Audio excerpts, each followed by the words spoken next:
I was sent this Twitter thread. I'm not exactly sure how it got started, but this is what we're about to start with. This one is from Positivity Moon. How some stories within families, especially from grandmas and mamas, unfold like cautionary tales, whispered warnings from one generation to the next.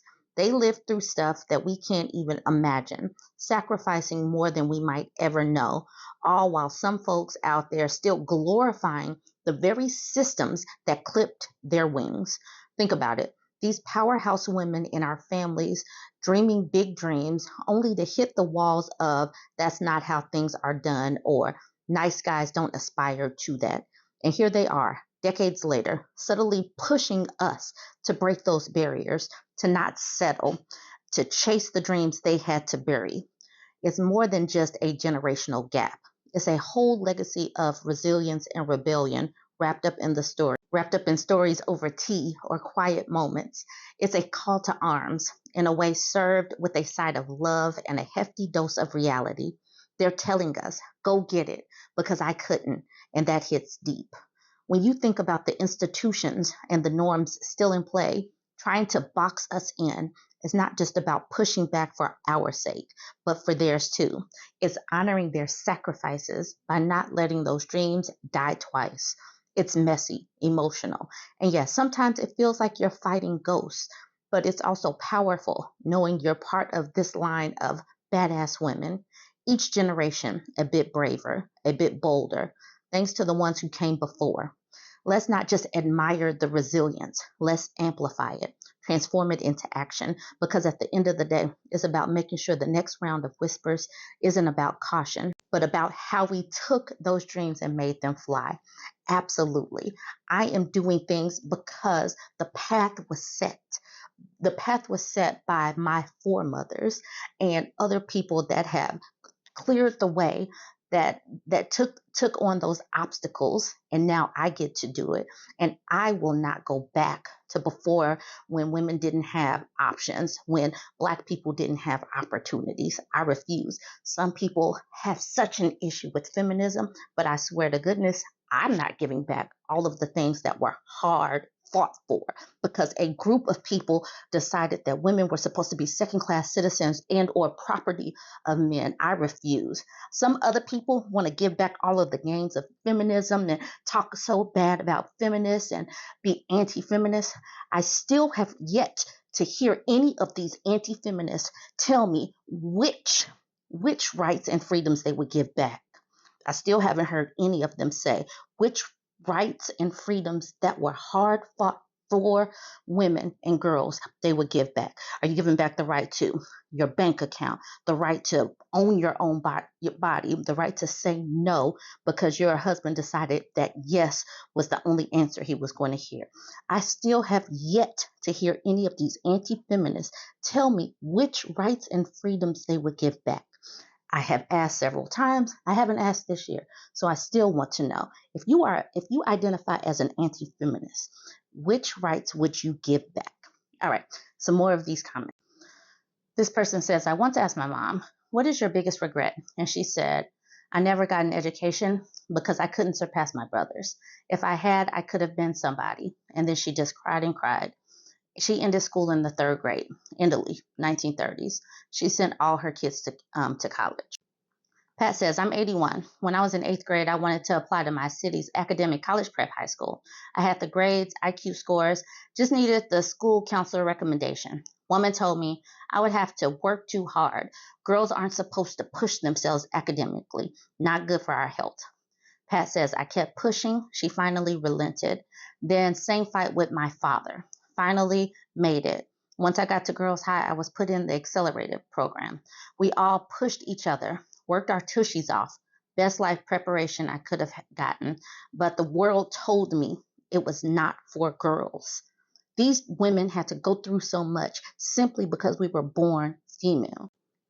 Doofus says, until not that long ago, women had no legal rights. Great-grandma was married off by her dad at the age of 16 to a man 20 years older.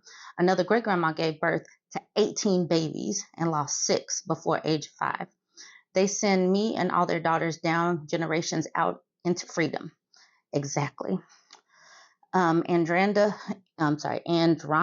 says, my great grandmother on my grandmother's side, on my mom's side, was a teacher. She told my grandmother she couldn't just marry a man. She had to go to school first. My grandmother went to medical school, 6 years, and then 3 years of residency and specialization. She was a dentist. Amen.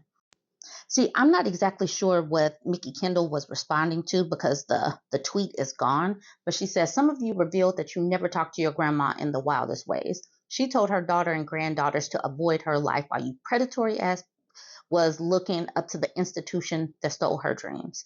She continued with, the older man that was abusive to my grandmother disappeared, and we'll call that a divorce. She married my grandfather in her late 20s, and they both insisted on us being educated. In the Black community, so many Black men go hard against Black women who get their education. When this was pushed into us, this was instilled in us by the women that came before us. And there's no way that that they will be able to unravel that drive for education because it was instilled in us in girlhood. It was instilled in us really early. So by the time we got to high school, it was inevitable that most of us college age girls we were going to school. It was just inevitable. So now, as college graduates, there's no like taking it back.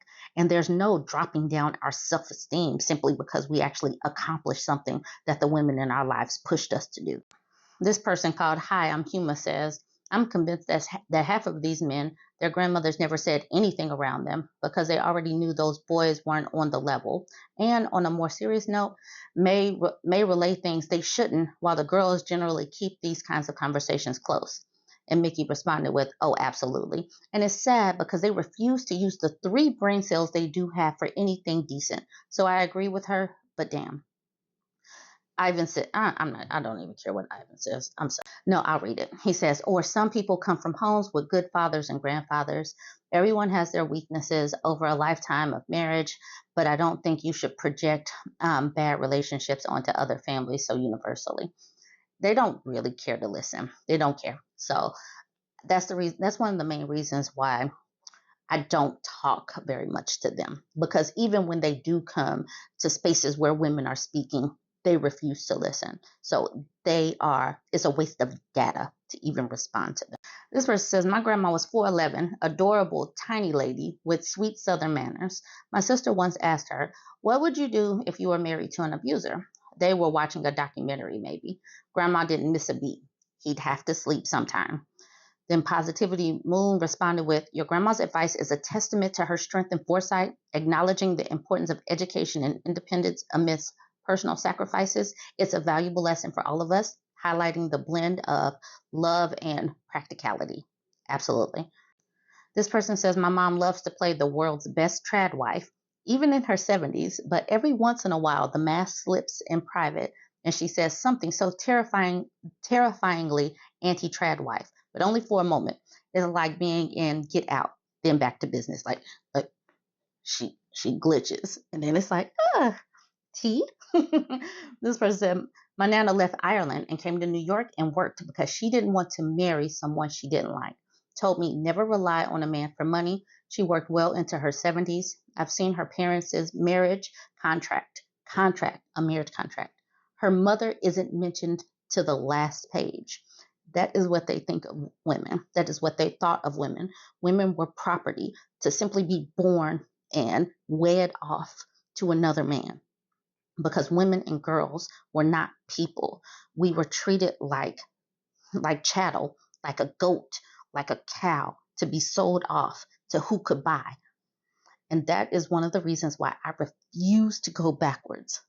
All these people can talk all this anti-feminist stuff. I don't care. I don't. I'm here for women and girls having an opportunity to be safe, healthy, making our own decisions, to do what we want.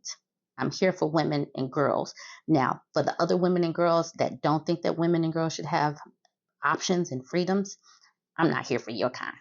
I'm not here for your kind. I'm only here for the women and girls that think women and girls should be safe, secure, and have opportunities. Y'all jump in the comments. Let me know what you think. Don't forget to like, comment, and share.